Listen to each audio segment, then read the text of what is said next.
Good morning प्रिय विद्यार्थियों। इकाई 4 कार्बन और उसके यौगिक शुरू कराई है। उसमें अगला टॉपिक है सहसंयोजी बंध। नेक्स्ट है सहसंयोजकता संयोजी बंध।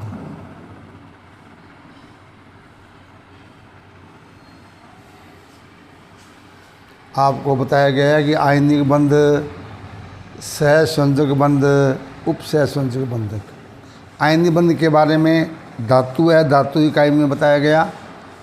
अब है सहसंयोजी बंध, क्योंकि कार्बनिक यौगिकों में केवल सहसंयोजक बंध ही पाया जाता है। इसके बारे में जानना जरूरी है, क्योंकि हर एक यौगिक में एकल बंध, द्विबंध, त्रिबंध की उपस्थिति होगी। अब ये एकल बंध, द्विबंध क्या होते हैं, इस चीज़ की व्याख्या की गई है। बिंदु है सहसंयोजकता बंध। आपको बताया गया है कि आयनिक यौगिकों में धातु और अधातु अपना स्थायी विन्यास प्राप्त करने के लिए इलेक्ट्रॉनों का आदान प्रदान करते हैं। धातु इलेक्ट्रॉन त्याग कर धनायन में और अधातु इलेक्ट्रॉन लेकर ऋणायन में परिवर्तित हो जाती है, और उनके मध्य जो आकर्षण स्थापित होता है उसे ही आयनिक बंध कहते हैं। ऐसे ही सहसंयोजक यौगिकों में, यानी कि परमाणु अपना स्थायी विन्यास प्राप्त करने के लिए इलेक्ट्रॉनों का साझा करते हैं, वह बंध जो दो परमाणुओं के बीच इलेक्ट्रॉनों के साझे से बनता है उसे सहसंयोजी या सहसंयोजकता बंध कहते हैं। यह बंध 3 प्रकार का होता है। एकल सहसंयोजी,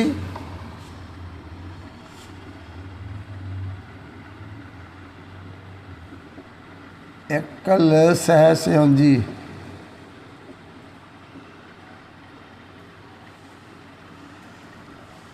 दूसरा है द्विसहसंयोजी,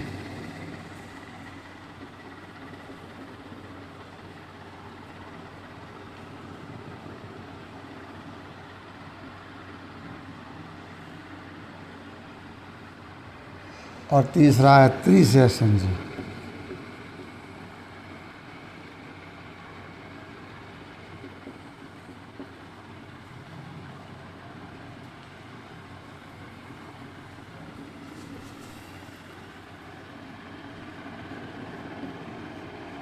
ये इनका संकेत है। इनको इस प्रकार व्यक्त करते हैं। पहला है एकल सहसंयोजी। यह बंध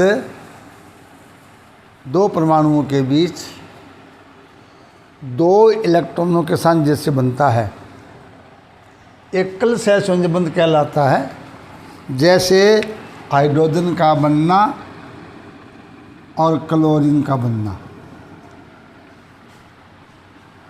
हाइड्रोजन में एक इलेक्ट्रॉन होता है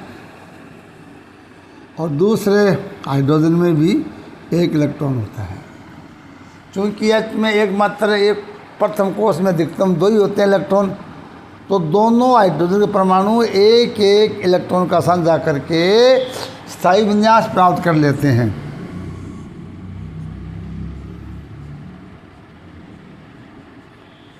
इसके 2 इलेक्ट्रॉन और इसके 2 इलेक्ट्रॉन,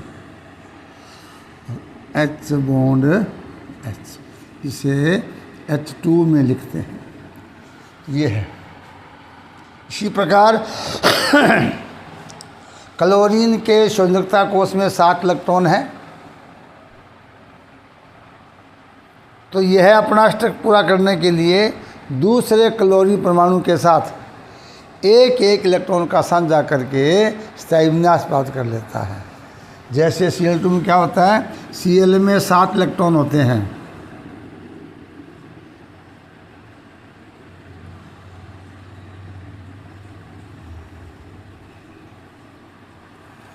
ये दोनों एक एक इलेक्ट्रॉन का साझा कर लेंगे।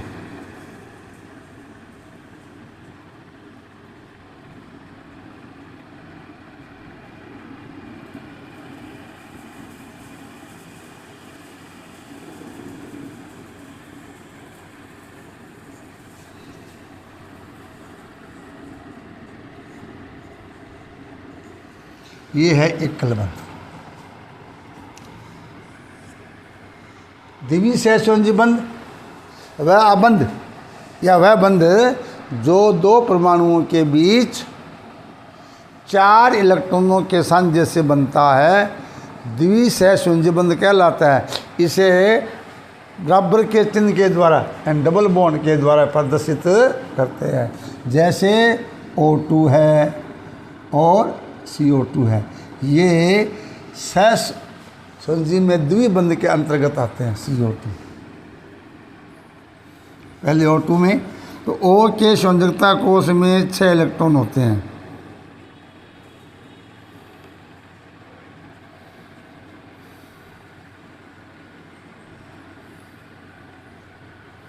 ये दोनों परमाणु दो इलेक्ट्रॉन का साझा कर लेते हैं।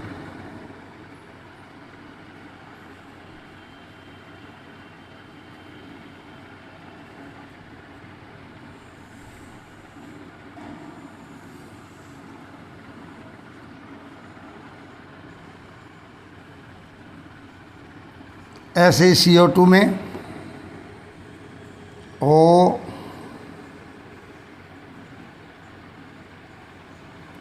प्लस C में 4 इलेक्ट्रॉन होते हैं, O में 6 इलेक्ट्रॉन होते हैं। तो 2 O और 1 C के अंदर 2 इलेक्ट्रॉन का साझा होता है।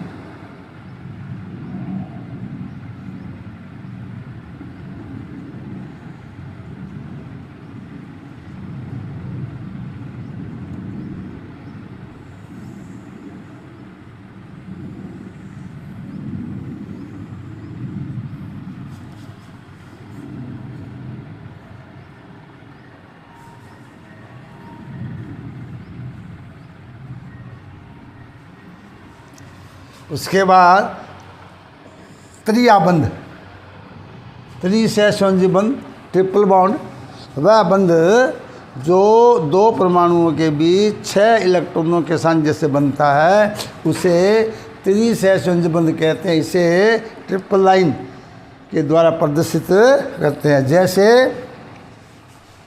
N2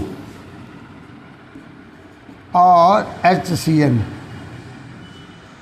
N के अंदर 5 इलेक्ट्रॉन होते हैं,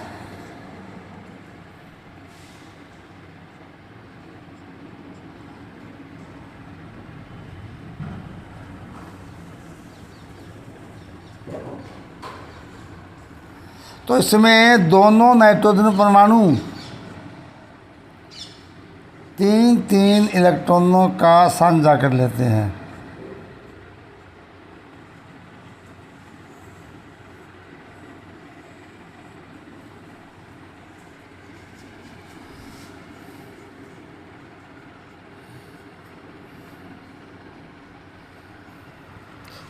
इसी प्रकार HCN,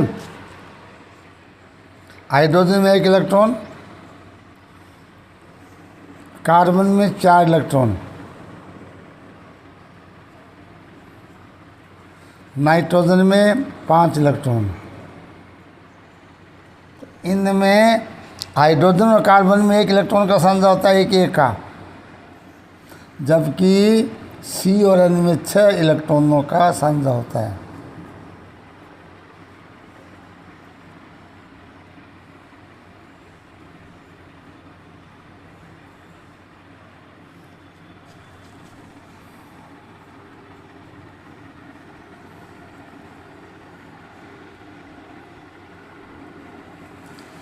ये था सहसंयोजकता बंध के बारे में। हम alkane, alkene, alkyne, ketone, aldehyde का अध्ययन करेंगे। हम क्या देखेंगे, एल्केन में क्या होता है, इस प्रकार सिंगल बॉन्ड CH3 एकल बंध होता है। एल्कीन में क्या होता है, double bond CH2 double bond CH2। Alkyne में CH triple bond CH। Aldehyde ketone में C डबल बॉन्ड O। इस प्रकार ये हमें ज्ञान होना चाहिए कि एकल बॉन्ड का क्या मतलब होता है, डबल बॉन्ड का मतलब क्या होता है, ट्रिपल बॉन्ड का मतलब क्या होता है। ये कार्बनिक यौगिकों में यही 3 प्रकार के बंध होते हैं, एकल बंध, द्विबंध और त्रिबंध। इसके बाद है कार्बन के अपरूप, जिसके यहाँ 2 अपरूपों का वर्णन किया गया है, हीरा और ग्रेफाइट। वैसे तो कार्बन के अपरूप 2 होते हैं, क्रिस्टलीय और अक्रिस्टलीय। क्रिस्टलीय रूप में इसके 3 उदाहरण है, हीरा, graphite, fullerene.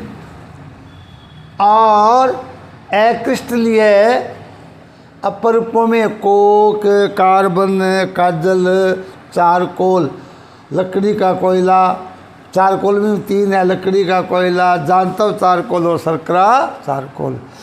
Plus 10th class में आपके केवल कार्बन के 2 अपरूपों की व्याख्या की गई है इस पाठ में। इसमें तो हीरा और ग्रेफाइट, कार्बन के अपर रूप,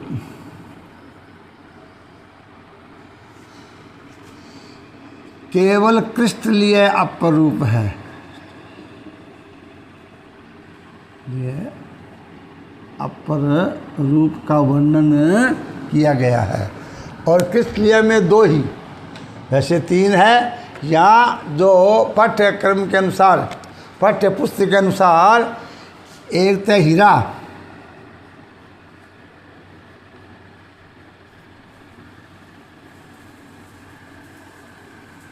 और एक है ग्रेफाइट।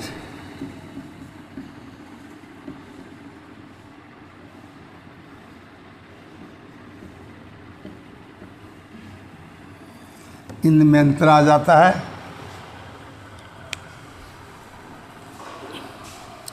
तो इनके 4 गुण हमें याद होने चाहिए।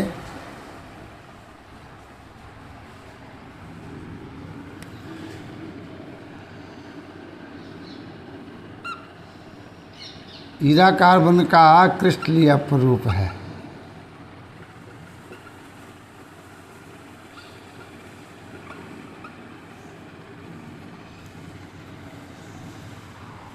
नंबर 1, हीरा कार्बन का क्रिस्टलीय अपरूप है। इसमें कार्बन की मात्रा 100% होती है। प्रत्येक कार्बन का संकरण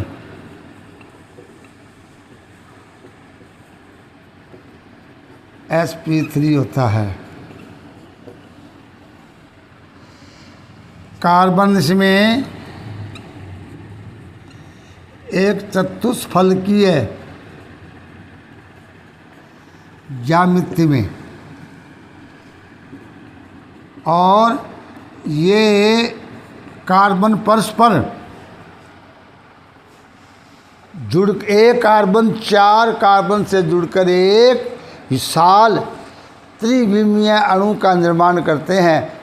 यही कारण है कि हीरा क्या होता है, कठोर। इसी कारण क्या होता है, हीरा क्या हो जाता है, अत्यंत कठोर। इसका गलनांक सबसे ज़्यादा, गलनांक उच्च होता है। और हीरे में किसी भी कार्बन पर स्वतंत्र इलेक्ट्रॉन नहीं होता है, फ्री इलेक्ट्रॉन नहीं होता है। इसके विद्युत का विद्युत कुचालक, विद्युत कुचालक होता है। और उपयोग ये कांच काटने में, आभूषण बनाने में काम आता है। इसकी संरचना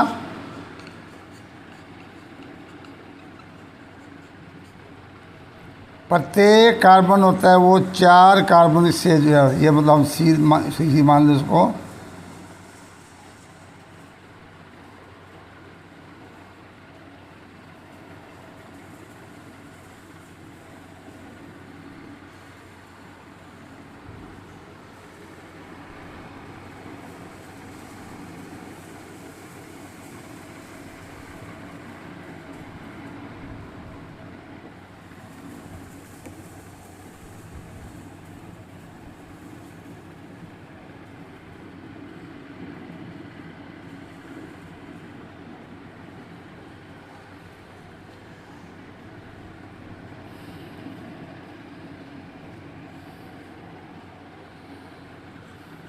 यानी हर एक कार्बनिक में 4 संयोजकता दर्शानी है इसकी।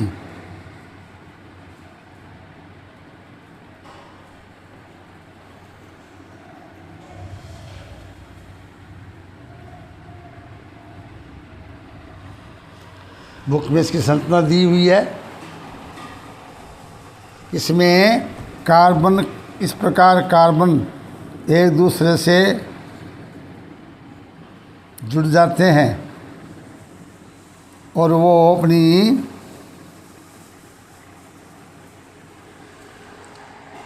एक यानी एक इस प्रकार में 4 संयोजकता दर्शानी है। तो ये है हीरे के बारे में। फिर सुन लीजिए, हीरा कार्बन का क्रिस्टलीय स्वरूप है। हीरे में कार्बन की मात्रा 100% होती है। प्रत्येक कार्बन sp3 संकलित अवस्था में होता है। ये कार्बन एक चतुष्फलकीय ज्यामिति में व्यवस्थित रहते हैं।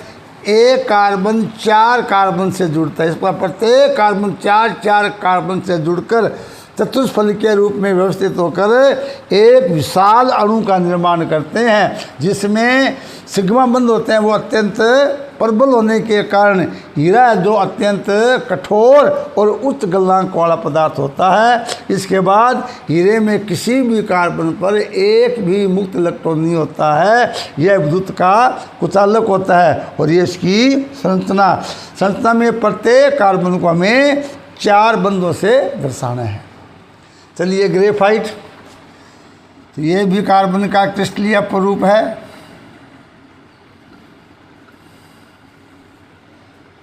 कार्बन की मात्रा 96%, संकरण sp2।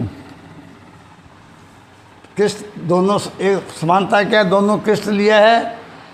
हीरे में कार्बन 96% होती है, sp2 संकरण होता है। इस कारण प्रत्येक कार्बन sp2 संकरण के द्वारा एक वर्ग समतलीय संरचना बनाकर और ये संरचनाएं आपस में जुड़कर षटकोणीय परतें बनाते हैं। हीरे में प्रत्येक कार्बन sp2 संकरण के द्वारा षटकोणीय परतों में व्यवस्थित रहते हैं और इन षटकोणीय परतों के मध्य गैप होता है, रिक्त स्थान होता है, जिसके मध्य दुर्बल बंध होते हैं।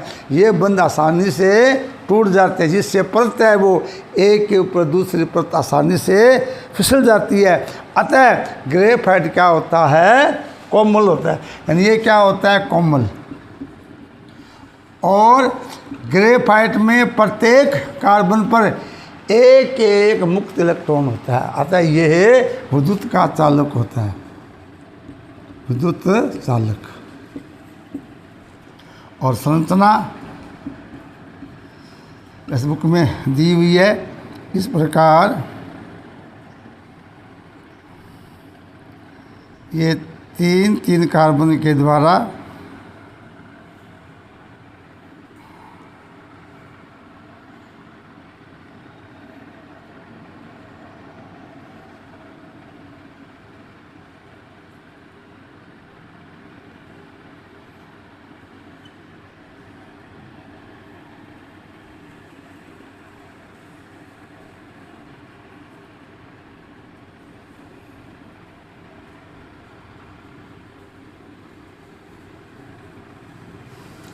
ये षटकोणीय परत होती है। ऐसी नीचे परत बन जाती है इसमें।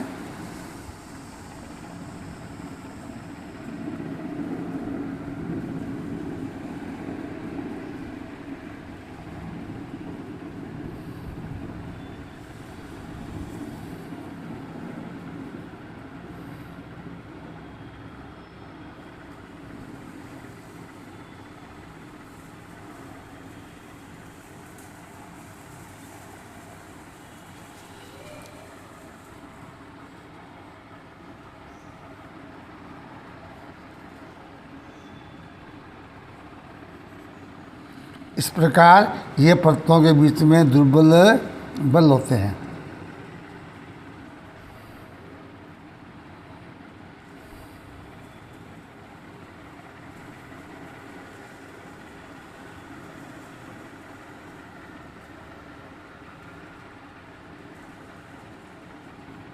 ये है।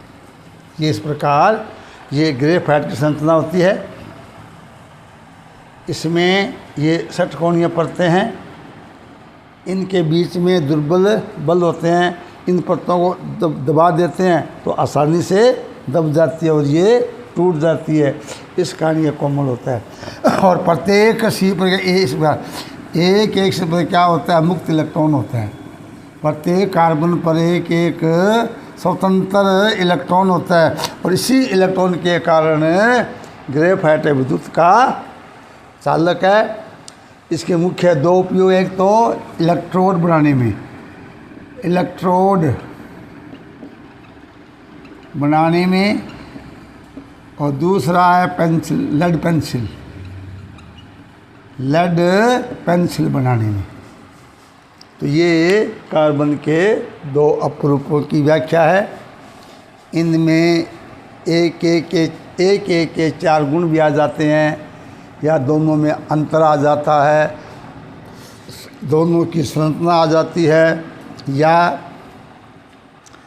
अलग से पूछ लेते हैं कारण बताइए। ग्रेफाइट कठोर होता है, हीरा कठोर होता है, ग्रेफाइट कोमल होता है। हीरा विद्युत का कुचालक होता है, ग्रेफाइट सुचालक होता है। ये बातें आ जाती है। आज का एपिसोड यहाँ तक, बाकी का कल।